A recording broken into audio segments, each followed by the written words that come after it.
Quería decir esto, y basado en esto quiero compartirles un tema que he titulado Antes que el mundo fuese. Antes que el mundo fuese. Les invito a leer Primera de Corintios, capítulo 2, versículo 1 al 13.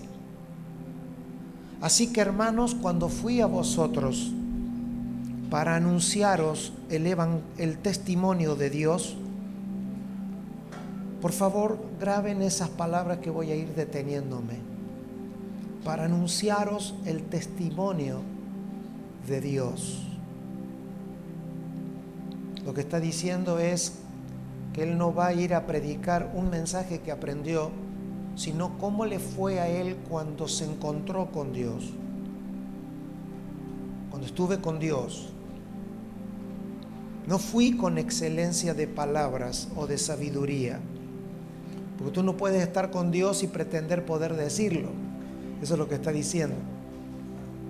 He tenido una experiencia con Dios, no esperen que yo se los diga, porque no existen palabras.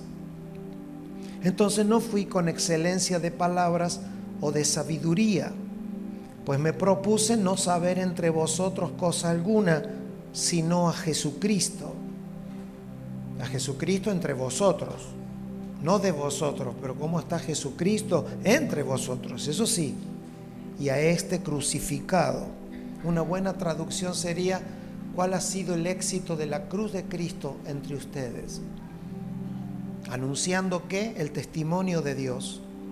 Y estuve entre vosotros con debilidad. No importa la debilidad del vaso. Acá lo que importa es el testimonio de Dios. No importa la debilidad. Y mucho temor y temblor. Esto Pablo lo va a justificar y da una foto que se sintió cada vez que se presentaba ante los hermanos. Se sintió muy limitado. Él sabía que todo su aspecto físico era absolutamente contrario a lo que él portaba. Hasta sus palabras no le salieron bien en esa oportunidad. Pero él está confiando que las personas no están viéndolo a él, sino están intentando ver lo que está en él, el testimonio de Dios. Ni mi palabra ni mi predicación fue con palabras persuasivas de humana sabiduría, sino con demostración del Espíritu y del poder, para que vuestra fe, graben esta palabra, no esté fundada en la sabiduría de los hombres. ¿Qué significa eso? Es determinante. La fe fundada en sabiduría de los hombres, sino en el poder de Dios. Entonces, ¿cuál es el poder de Dios? Sin embargo, hablamos sabiduría entre los que han alcanzado madurez y sabiduría.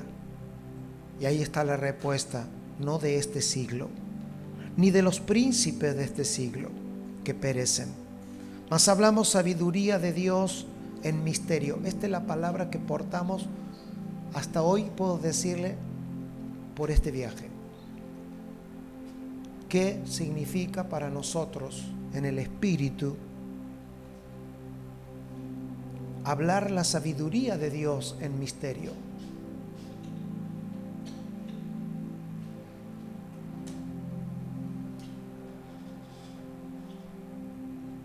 La sabiduría oculta, misterio, por si quedó dudas, oculta, la cual Dios predestinó antes de los siglos para nuestra gloria. Es decir, que si nosotros queremos vivir la expresión de la gloria prevista por Dios para nuestras vidas, tenemos que acceder a una sabiduría que está en forma de misterio y oculta, y que fue expresada esa sabiduría antes de que el mundo fuese creado. La que ninguno de los príncipes de este siglo conoció, porque si le hubieran conocido, nunca habrían crucificado al Señor de gloria. Antes bien, como está escrito, cosas que ojo no vio, ni oído oyó, ni han subido a corazón de hombre, son las que Dios ha preparado para los que aman, los que le aman. Yo creo que este es un versículo que se ha dicho tantas veces fuera de contexto que lo hemos literalmente rebajado. Porque lo que Pablo está diciendo acá para llegar a esa conclusión es tremenda. A veces hasta cuando saludamos a una persona le decimos, porque cosas que no has visto el Señor tiene para tu vida. Y estamos faltando a la verdad, porque eso no es un versículo dicho voluntariosamente. Está construido en algo que con temor y temblor fue dicho por Pablo. Y fue el producto del testimonio de Dios.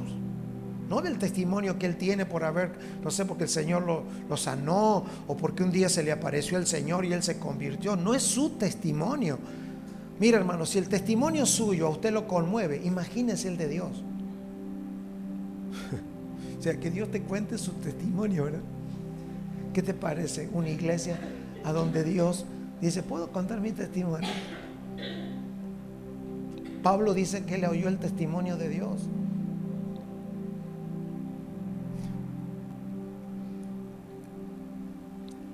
Pero Dios no se las reveló. Pero Dios nos las reveló a nosotros por el Espíritu. Porque el Espíritu todo lo escudriña. Ese nosotros no debe de incluir a los lectores de la Biblia. Esos nosotros son los nosotros que Pablo identifica. ¿Sí? Nosotros no, ese nosotros no somos nosotros. No es para que yo diga nosotros, no, es el nosotros que Pablo identificó en la tarea que estaba haciendo. No dice que el Espíritu nos reveló a nosotros, es a los nosotros que están acompañando a Pablo en la obra del ministerio.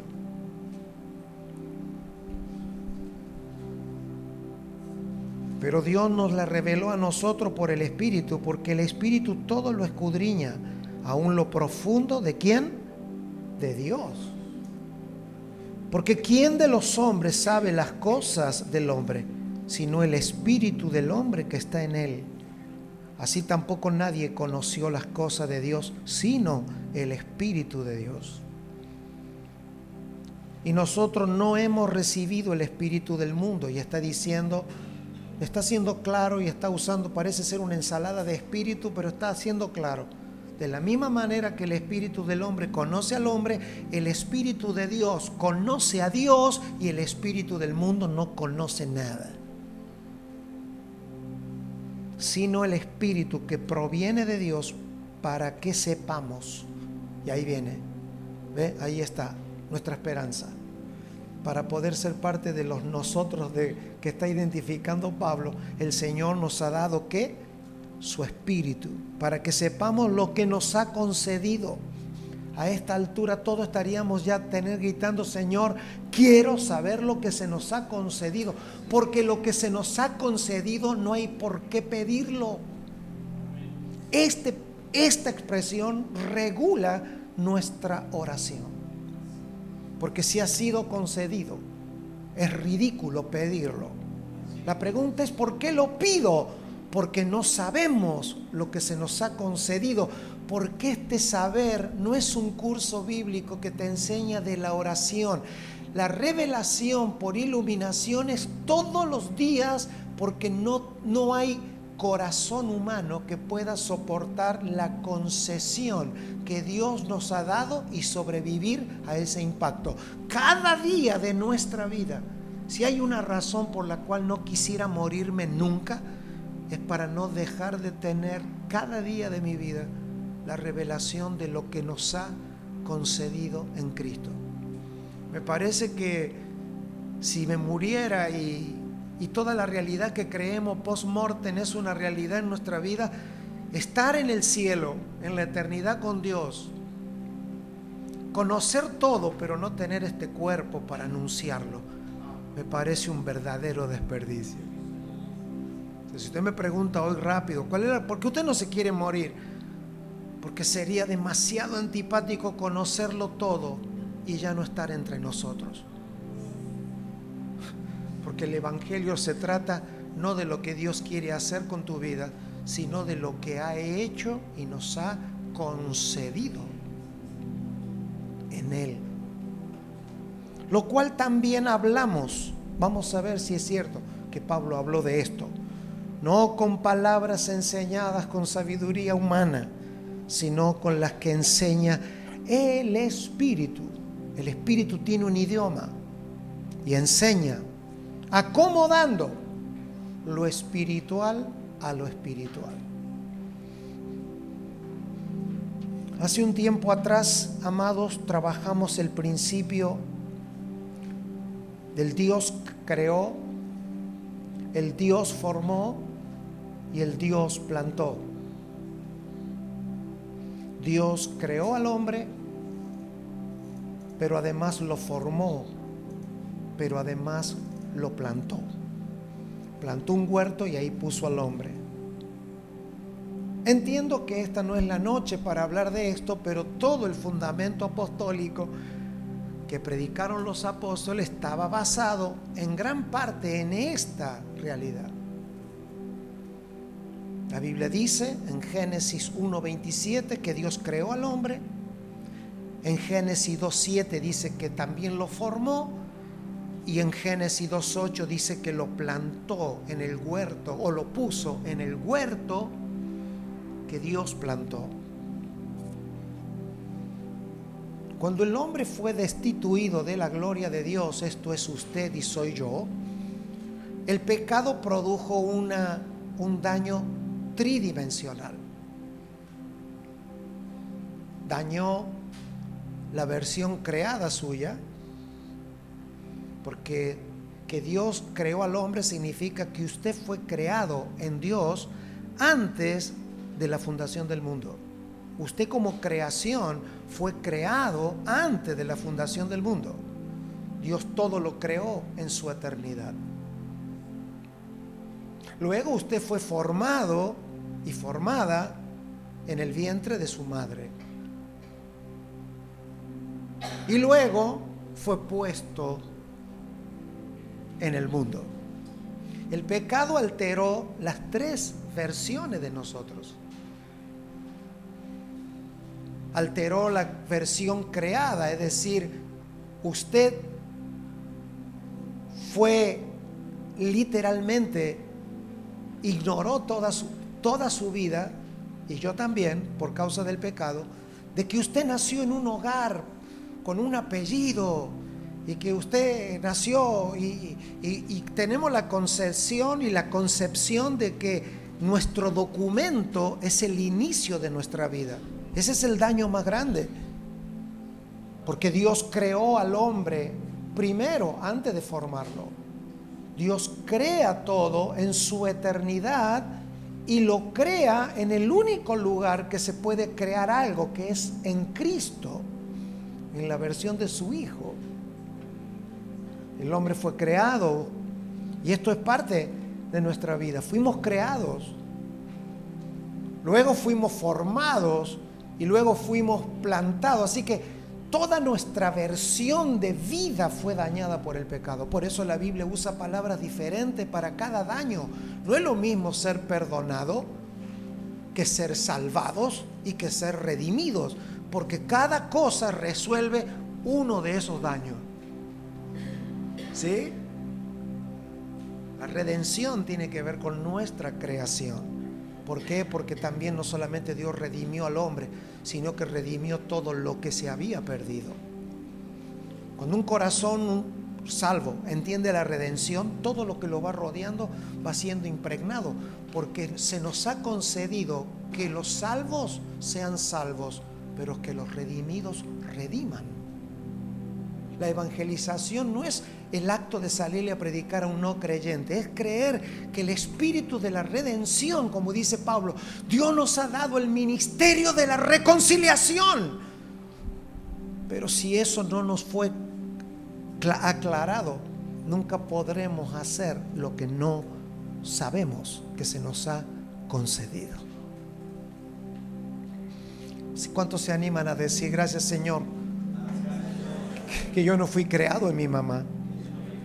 Yo fui creado en Cristo. Mi mamá propició la segunda etapa de nuestra aparición aquí, que es proveernos un cuerpo. Por eso no hay conflicto que Jesús fuese formado en María.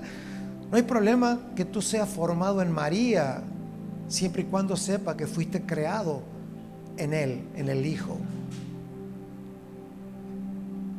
Jesús vino a la tierra a restituir estas tres dimensiones. El precio de la cruz fue recuperar al creado. Por eso dice Pablo, somos una nueva creación. Esa palabra nueva creación no es que Dios inventó algo nuevo, sino que fuimos reinsertados a la creación de Dios. Nueva creación es arriba, no es nueva, es arriba. La palabra nuevo y nueva en la Biblia no tiene que ver con algo que te está sucediendo a ti. Lo nuevo de Dios es algo a lo que Dios nunca renunció. Por eso somos una nueva creación. Pero el Señor como hombre fue formado por la palabra. En el vientre de María fue formado por la palabra de Dios. Y también dice que fue enviado. Todo esto tiene que ver con el tiempo extraordinario de luz que está siendo derramada sobre una generación cuya realidad mundial es inminentemente peligrosa. Vivimos en momentos de duro peligro, y no estoy hablando de un peligro dicho así, que se va a caer el mundo. Los peligros en el cuerpo de Cristo se miden por la posibilidad de abortar aquello que Dios por año viene haciendo, y que por resistirnos a entender lo que Dios está haciendo, ¿qué mayor peligro puede haber en el mundo que no haya sal? Esto no tiene que ver con lo que el diablo está haciendo, esto tiene que ver con lo que no estoy yo expresando. Lo peor que le puede pasar al mundo no es que explote la bomba atómica, es que los hijos de Dios cierren su voz. La tragedia del mundo no son las obras del diablo, son la no madurez, crecimiento, porque la peor tragedia es que la mejor de las soluciones no se dé. ¿Sí? Lo peor que le puede pasar a usted no es tener un accidente en la calle. Lo peor es que pese al accidente no se ponga en marcha todo el operativo que puede resucitar a eso. Por eso es que Dios no se puso nervioso con el pecado del hombre. Todo estaba listo para recuperar al creado, para darle una nueva forma al formado. Por eso es la reforma, el espíritu de la reforma de todas las cosas. Dios no solamente crea, Él vuelve a dar forma, y Él vuelve a plantar y a enviar lo que tiene que enviar, para que alguna generación en la tierra se resista a reproducir lo rancio de la vida religiosa, para poder ver manifestado el eterno propósito de Dios en la tierra. Amados, en el año pasado, en el mes de julio, compartí con los hermanos cuando cambian las formas y sobreviven las personas. Cuando nosotros hablamos espiritualmente de una forma, no estamos hablando de una silueta, hablamos de un ámbito, de un ambiente. Lo que recién, mientras que yo me iba para allá, la hermana que abrió la reunión oraba, o alguien afirmó algo, fue la voz de alguna de las hermanas que no pude identificar, hablando de la importancia de entender el pensamiento de ecosistema en nuestra fe. Estamos inminentemente en la muerte de una forma. ¿Y de qué se trata entonces? Si esta forma no es una forma de hacer reuniones, no es una forma de hacer cristianismo, no es una forma de hacer mi vida, es una forma a donde evitemos la mayor cantidad de muertes posible en cuanto a la fe en el mundo. ¿Por qué? Porque el hombre muere a su creación, el hombre muere a su formación, y el hombre muere a su estar, a su plenitud de a dónde estar.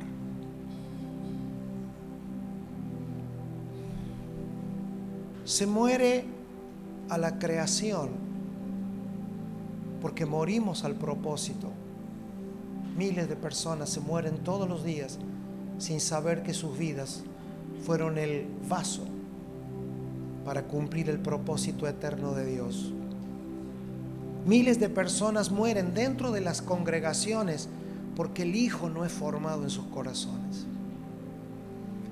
Habitan en los templos y en las congregaciones, pero no podemos dar una evidencia de que Cristo está siendo formado en nuestra vida, no pareciéndonos a un buen cristiano, sino pareciéndonos a Cristo.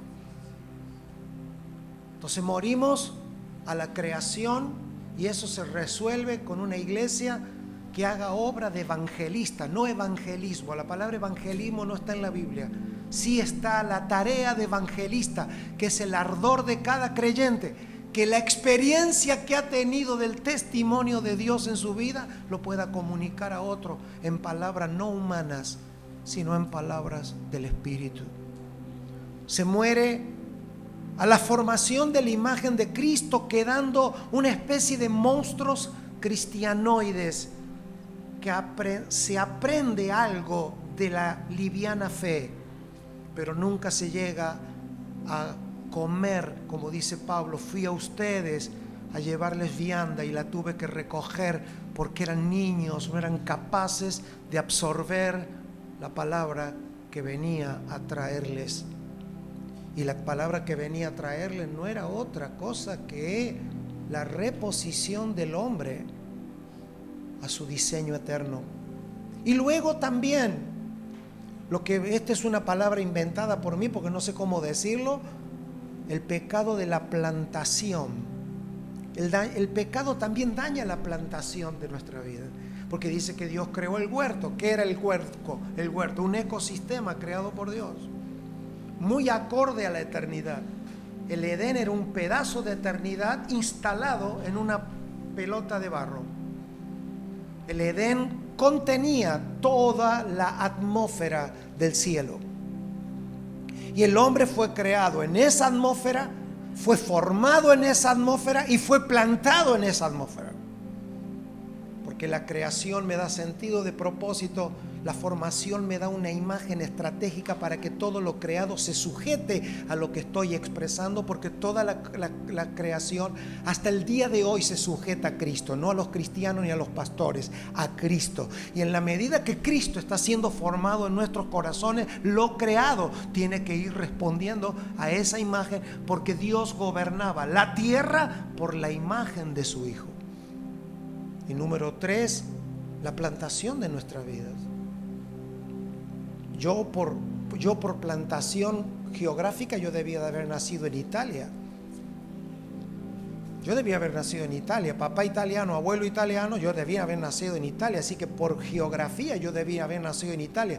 Al encontrarme con la vida de Cristo, la plantación de mi vida no es una geografía, es un ámbito espiritual que vino por haber sido redimido por creación, por haber sido redimido por formación y haber sido redimido por plantación, cosa que muchos creyentes ni siquiera resuelven viviendo en el país en el que nacieron, porque no es un problema de nacionalidad, es un problema de redención.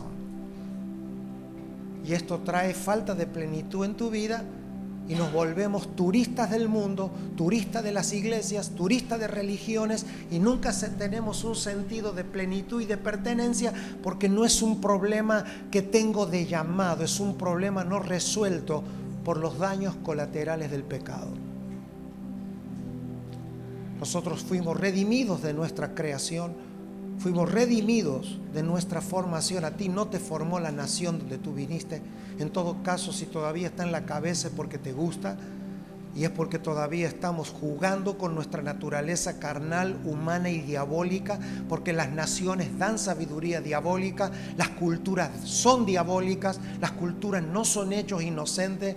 Cuando yo no puedo cambiar una cultura del país donde yo nací, lo que yo tengo es un problema de redención, no tengo un problema de cultura, es un problema de ausencia de Cristo revelado. Cualquier cristiano que vive en el reino de Dios debería de sentirse pleno en el lugar donde está. Y en todo caso, si las circunstancias te movieron de geografía Finalmente ese movimiento fue más profético que la capacidad que teníamos nosotros de pensar. Esperamos que este fundamento pueda resolver eso en nuestras vidas, para que haya iglesia del reino de Dios, y no por nombre en la pared, sino por una realidad orgánica y estratégica en nuestra vida.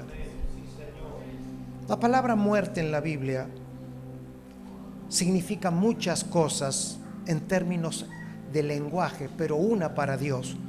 La Biblia, cuando habla de muerte, habla de separar. Dios le dijo al hombre: el día que comas quedarás separado. ¿De qué? De mi ámbito. Te saco de mi ecosistema, te saco del lugar, te saco del ámbito de la productividad. Y esto es uno de los puntos más delicados, y en esto me quiero expedir con ustedes, porque creo que tenemos una gran lucha en términos de estructura pensante que la religión y la mala praxis del evangelio ha traído. Dios nunca va a priorizar al hombre por encima de su sistema de vida.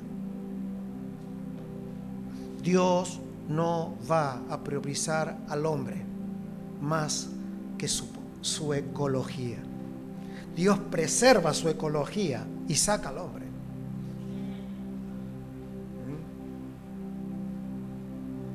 Por eso Dios no tuvo ningún así, bueno, y la gente, menos mal que Dios no era pastor evangélico.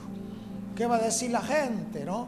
¿Qué va a decir la gente? Y Jesús también lo aplicó, y ustedes saben, amados, que esta no es una palabra para decirla muchas veces, pero muchas veces los creyentes tenemos que saber que no se puede priorizar las personas antes que los ámbitos eternos, no los ámbitos eclesiásticos, los eternos. Los eternos. Dios, dentro del Edén, creó muchas instituciones. En el Edén estaba el hombre, en el Edén estaba el matrimonio, en el Edén estaba la familia, y en el Edén estaba la iglesia. Son tres versiones que en la Biblia se llama igual y podrían ser trasladadas como Edén. El matrimonio es sinónimo de Edén, la familia es sinónimo de Edén, y la iglesia es el sinónimo de Edén, porque son ámbitos a donde Dios propicia las condiciones para que la vida de su Hijo se exprese, para que Dios sea dado a conocer. Cuando un hombre y una mujer que están casados se divorcian, el matrimonio no se divorcia, lo que se divorcia son las personas. Por ejemplo, estoy hablando de eso, no es mi tema. En una familia, cuando un pariente no quiere recibir a Cristo, no es una familia que no es cristiana. Son miembros de un apellido que no quieren la luz, porque ni el ser humano, ni el matrimonio, ni la familia, ni la iglesia jamás se destruyeron. Más bien el hombre fue sacado de allí. Por eso que cuando los miembros de un matrimonio no usan el matrimonio y la familia para cumplir el propósito eterno, en realidad no es que abandonan el matrimonio como idea ecológica de Dios los expulsa. Y cuando tus parientes no quieren saber nada contigo porque tú estás creciendo en la verdad y te sientes, en vez de sentirte discriminado, tienes que saber que cuando a tu alrededor, por causa de la palabra, tú creas un ámbito y una ecología de fe, no son gente rechazándote a ti, es el Espíritu que opera en ti sacando lo que no conviene. Al menos así debería de ser. Esta era una práctica apostólica, entregar a Satanás a aquellos que violentaban con principios perversos la vida del cuerpo. En la medida que nuestra vida en Cristo vaya madurando en el fundamento que Pablo dice, con temor y temblor le fui a comunicar, estas cosas van a comenzar a suceder con el fin de que Dios pueda ser conocido en la tierra y muchas personas puedan llegar al conocimiento de la luz. No son estrategias de cómo le voy a predicar, si hay que decir Dios o no hay que decir Dios, si nuestras canciones son geniales. Eso es importante a la hora operativa, pero el poder que radica en la vida de la iglesia está basado en cuanto del misterio de Cristo está revelado a nuestros corazones. Muerte significa separar lo de arriba de lo de abajo. Muerte en la Biblia significa ligar o desligar, atar o desatar, arraigar o desarraigar. Vivo, estoy arraigado en Cristo. Dejo de vivir, estoy desarraigado. Son palabras. Si estoy con Él, estoy constituido. Si no entiendo el programa de Dios, estoy destituido. Son palabras, todas hablan de lo mismo. Es lo mismo dicho en diferentes asuntos y en diferentes administraciones. Nunca muerte en la Biblia significa extinción. Pensar que la muerte es extinción es una manera orgullosa de no tenerle temor a la muerte.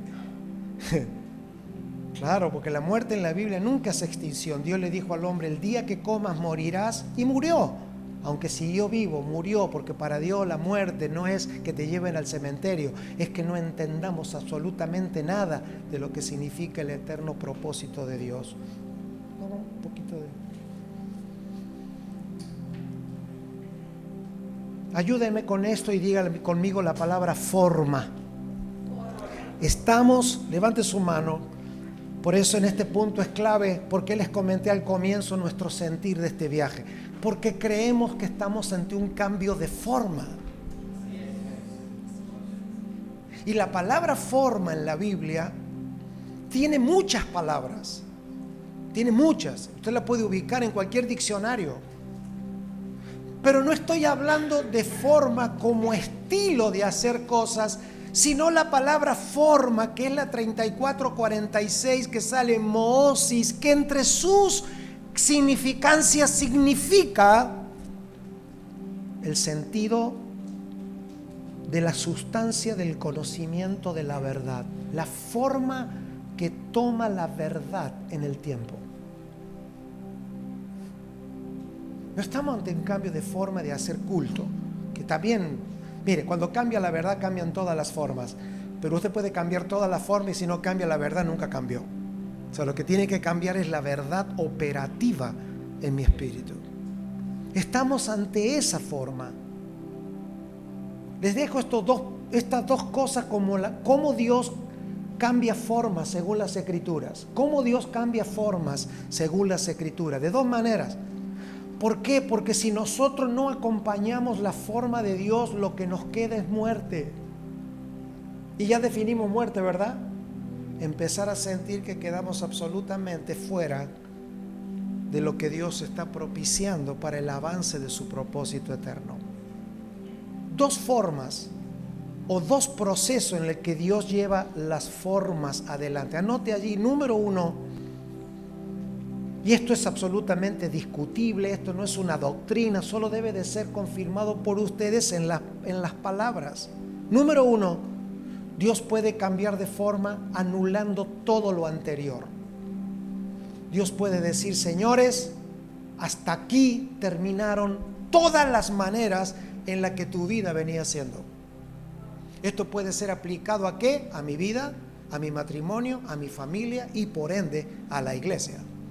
Hay veces que Dios va a aparecer en tu vida y te va a decir todo lo que venías haciendo en esta realidad de tu vida muere hoy, porque mueren las formas o mueren las personas, pero no se puede quedar vivo ante un cambio de forma de Dios. Y entienda que por muerte no es que estamos hablando de cementerio. Sí veo en la Biblia que muchos murieron por causa de esto y Pablo dice en Corintios que a los corintios también les pasó, pero ese no es mi tema porque yo no estoy aquí para traer condenación. Ninguna condenación hay para los que están en Cristo. Este mensaje no es para condenación, es para ánimo, para seguir con los binoculares del Espíritu, con los lentes del Espíritu, el entender que cuando Dios trae una palabra a nuestra vida te dice, puede el Espíritu decirte nada con lo que estás haciendo juventud te va a servir mañana, nada. Y no va a venir con palabras persuasivas que a ustedes les guste. No va a venir al matrimonio, no va a venir a tu vida, no va a venir a la tuya con una opinión de, a ver, ¿qué pienso yo? El Señor va a venir, te va a decir el día que. Esta es la forma.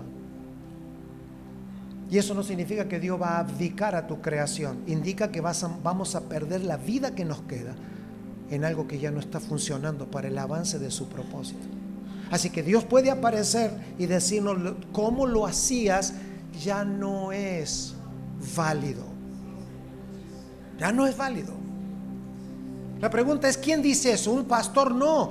Un pastor advierte proféticamente que ante una forma de Dios no puedes, o la amas o la odias, pero no puedes ignorarla.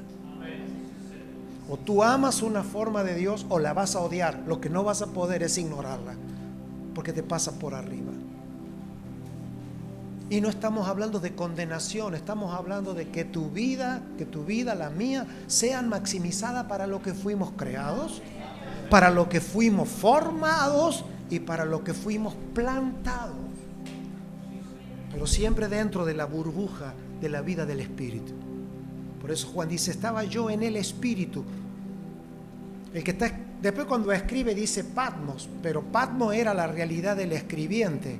Él no estaba en Patmos, él estaba en el Espíritu. Y la palabra allí, en el Espíritu, estaba en la burbuja, estaba en el globo, estaba en el pedazo de Edén, que por causa de que Cristo se reveló, cuando Cristo se revela, no te pasa algo cristiano. Cuando Cristo se revela, encapsula, la revelación encapsula tu vida para lo que quieres vivir el resto de tus días. Sin que eso suene místico, puedes seguir disfrutando la vida. Todo el mundo te verá mañana en tu trabajo como todos los días, pero tú sabes que entre esta que está acá y está allá hay algo que a ti te da vida y que no le está dando vida al otro. Evangelizar significa que hay un peso de gloria, que agarras el pedazo de burbuja en el que tienes y lo explotas para que alguien pueda ser traído a la salvación que por gracia hemos tenido.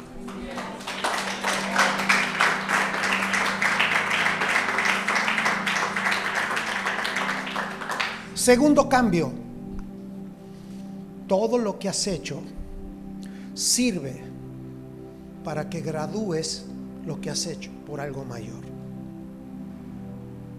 En la Biblia yo puedo contener estas dos cosas. Bien, ¿cómo es su nombre, hermano? Pero estoy grabando y después quedan los nombres por los siglos de los siglos. Bueno, ponga su nombre allí, así no, usted en su cabeza, usted, hermana. Hay algo con usted. Y el Señor puede venir y decir qué bien que lo has hecho. Pero de la forma que lo has hecho ya no alcanza.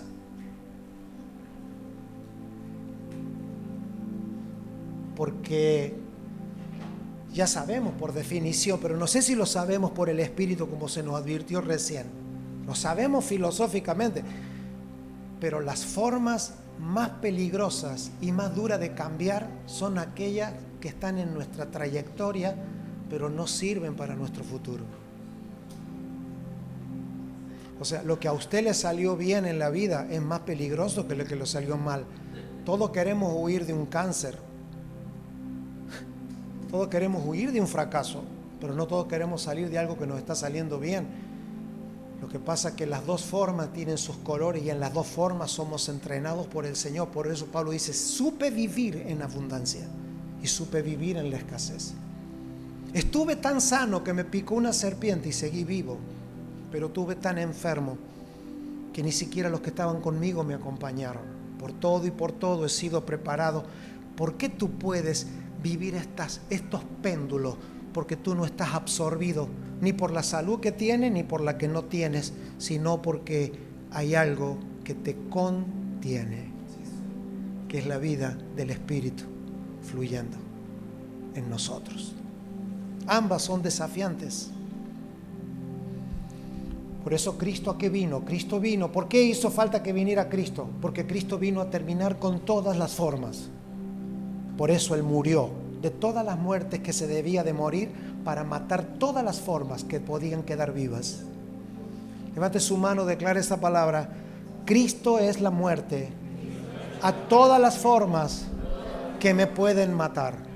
Y cuando resucito con Él, resucito con una vida y un poder que puedo romper todas las formas que el siglo quiere poner en mí, porque es en el poder de su resurrección que nosotros rompemos las formas. No es con ejército ni es con espada, sino con su espíritu.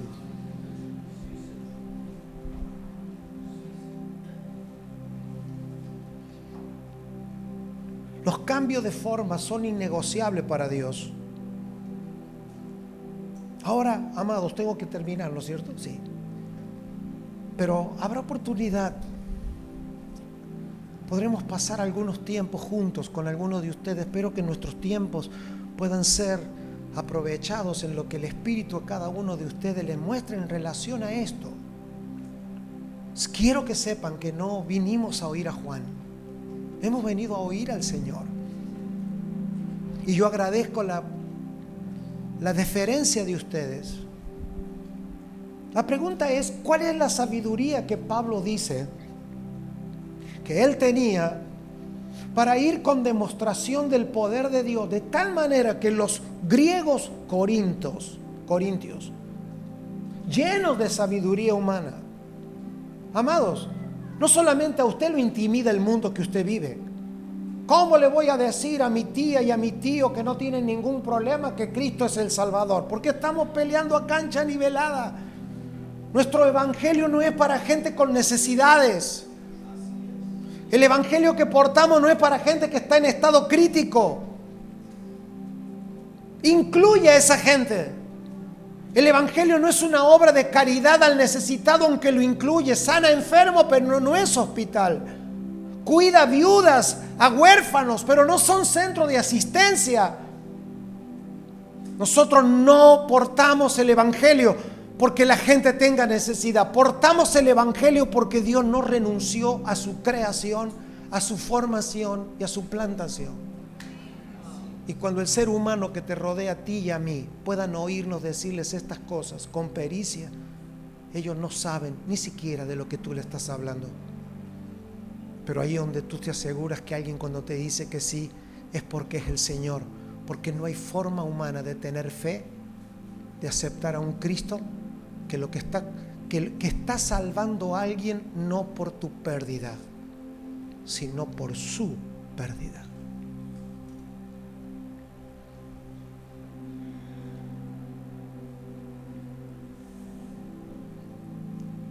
Esta sabiduría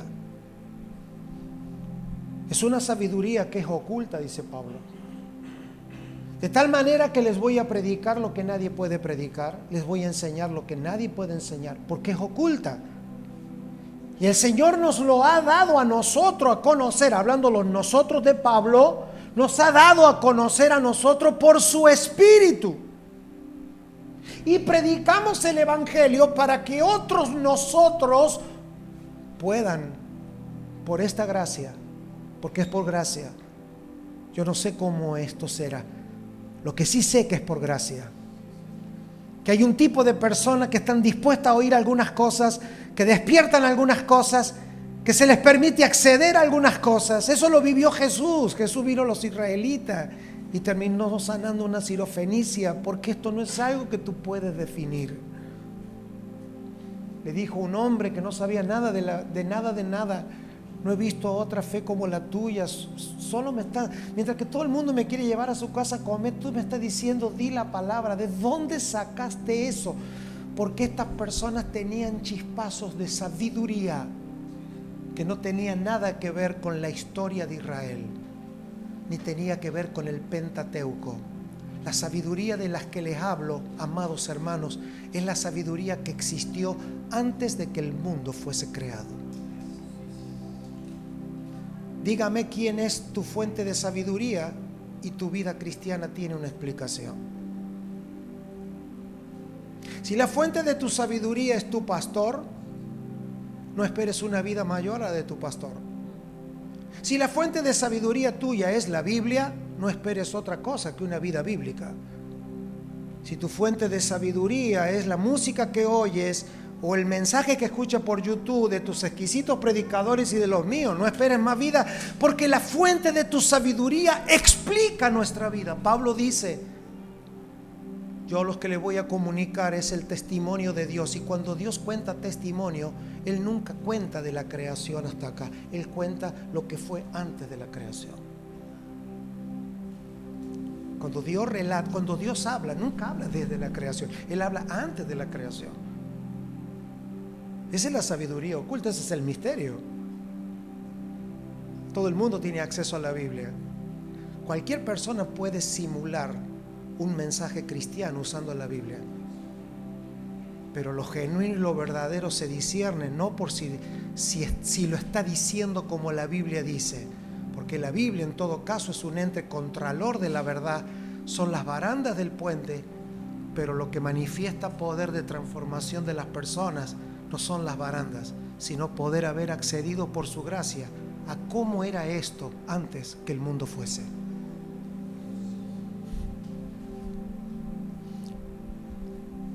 Y qué bueno que Pablo lo dijo, yo solamente, nosotros. Hay un nosotros allí. Me imagino, pienso, no quiero imaginar, pienso. ¿A quién fue a Corinto con Pablo? Bueno, leamos quién fue Timoteo, Silas. ¿Quiénes son esos nosotros? Y eran personas que en esos viajes eternos y largos, porque nosotros solo tenemos fotos, debieron haber orado. Y el Señor se les debió haber aparecido.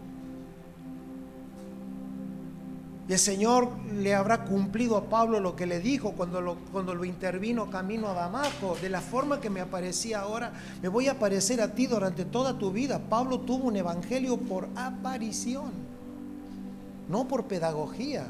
Y no estoy en contra de la pedagogía, solo digo que nuestra vida pudiese ser explicada si yo explico de cuál es la fuente que imparte a mi espíritu el evangelio. La vida profética de la iglesia es que alguien nos anuncie que el cambio es inminente. Y que cuando los profetas del Antiguo Testamento, que eran una sombra de lo que iba a venir, Dios los usaba para posicionar reyes, eso no ha cambiado en el diseño eterno. Solo que esto no se trata de la palabra profética que tú portas, sino de la palabra profética que hoy porta el cuerpo de Cristo en toda la tierra. Pero veamos si podemos sostener esto en la palabra. El Señor Jesucristo, y con esto voy a terminar, no porque quiera terminar, no quisiera terminar nunca este mensaje, pero el Señor Jesucristo, usted puede cuestionar lo que yo digo, usted puede hacer todo lo que quiera con lo que yo digo, solo oiga, porque como dice Pablo, leyendo lo cual podéis entender, leyendo. Ahora, entender todavía no es revelación, porque el entender puede ser la tarea de un predicador, pero la iluminación es solo potestad de su Espíritu. Oremos que el Espíritu del Señor nos revele la verdad del sonido de la predicación. Jesús estaba orando. Si a ti te dan las últimas palabras que vas a decir en la tierra, ¿qué dirías? Si supieras que dentro de 2 horas te vas a morir y el Señor te dice ora, porque ya te mueres, ya te vas de la tierra. Mi mamá nos llamó a todos nosotros y oró por nosotros antes de morirse. Apareció mi mamá un día y dijo, el Señor me dijo que me voy a morir, y le pedí 3 días. Nos tocó a todos, nos oró y a los 3 días se murió. Honro la actitud de mi mamá, pero no fue lo que hizo Jesús. Jesús se puso a orar y dijo, ahora pues Padre, glorifícame al lado tuyo. Y esto yo lo hablé y lo leí hace 3 años acá, a esta iglesia. Y no se crea que me olvidé. Sigo hablando lo mismo, porque debe de ser que todavía no lo entendí. Con aquella gloria. Mire, si había alguien que tenía para contar momentos gloriosos, era Jesús, ¿no? Dígame una cosa, usted si hubiese sido Jesús, ¿no se sacaba una foto para Instagram caminando sobre el mar? ¿Usted no hubiese ido con la cámara prendida sabiendo que Lázaro resucitaba sí o sí? ¿No hubiese hecho un pequeño énfasis? Despidiéndote de tus discípulos, Señor, gracias por los milagros que me acompañaste, y ahora les dejo todo esto para que me imiten. No, Jesús comienza a decir, dame la gloria que yo tuve contigo antes que el mundo fuese.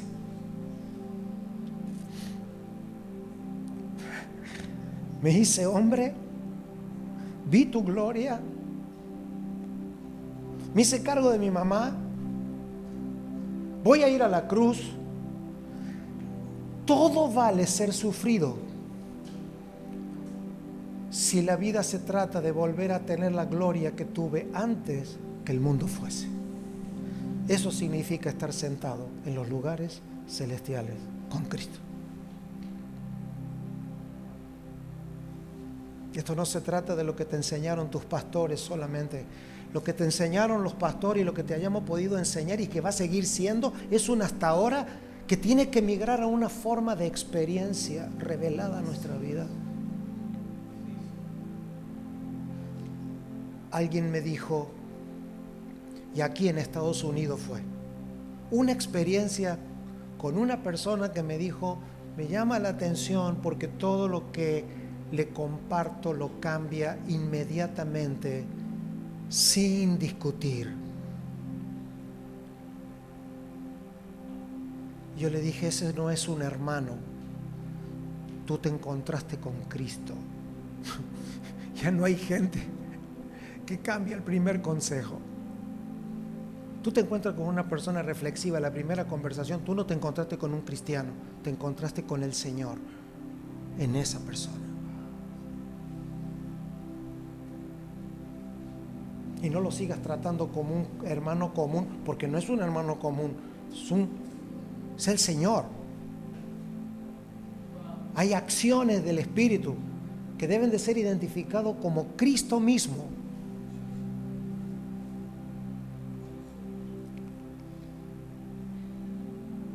Traté de descubrir este versículo para poder explicar lo imposible. Ahora pues, Padre, glorifícame. La palabra glorifícame significa que pueda ser igual a antes. Es decir, estuve en la tierra, no me atrajo nada de la tierra. Eso se llama humildad. Estar en la tierra, ser el Hijo de Dios. Tomé forma de cordero porque como esto es ecosistema, no podía ser un cordero de madera ni celestial, tenía que ser alguien acorde al pecado. Por eso todas las ofrendas eran de ecosistema. Todo el mensaje del evangelio es ecosistema. Por eso es sangre, por eso es cordero, por eso es perfume, por eso es humo. Porque todo lo que tiene que ver con Dios tiene que ver con cuidar un mensaje que se está quedando el mundo y que era el mensaje de la iglesia, el mensaje de la ecología de Dios. Cuando nosotros persistimos en no hacer la obra de Dios, alteramos la ecología de la iglesia. No de la de tu congregación, de la iglesia en el mundo entero. Pero cuando los creyentes van creciendo en forma, estabilizan la ecología y hacen más propicia la manifestación del fruto. Porque el fruto del Espíritu no es tú orando más, es perteneciendo a un hábitat. Porque el fruto no es el producto del esfuerzo, es la consecuencia de haber sido plantado en la temporada correcta. Saberse creado, saberse formado, saberse plantado. Yo busqué las palabras de este versículo y sonaría algo así: Padre, glorifícame, que es igual a que pueda ser igual a antes. ¿Cuántos de ustedes han oído hablar que queremos la gloria de Dios? ¿Sí? Queremos ver tu gloria, Señor. El Señor lo que te está preguntando es, ¿sabes lo que estás pidiendo? ¿Sabes qué es ver la gloria de Dios? Que tú puedas verte como eras antes de que tus padres intervinieran. No hay mayor gloria que tú te veas como eras en Él. No, ahora que soy cristiano. No, porque todavía, si tú empiezas a creer que gloria es algo que va a suceder, nunca va a suceder, porque tu formación y tu plantación tienen demasiada historia. Cuando tú intentas aceptar esta palabra en tu espíritu y sales de acá y te encuentras con que eres argentino, salvadoreño, cubano, chileno, que va por el cuarto matrimonio como la mujer samaritana y el que tiene nadie sabe. Cuando tienes problemas de adicciones, cuando tienes todo un mundo que además de que es cierto todo lo mal que te fue, te autobulineas en el espejo todos los días. No tienes posibilidad. La única posibilidad es que todo eso sea una mentira. Y eso será una mentira solo cuando veas la verdad. Tu verdad no está ni en tu llamado, ni en tu don, ni en tu salvación. Está en tu creación junto al Padre, en la gloria que Él te dio antes de que el mundo fuese. Y eso sucede. ¿Sabes? Eso sucede. Nadie puede manipularlo.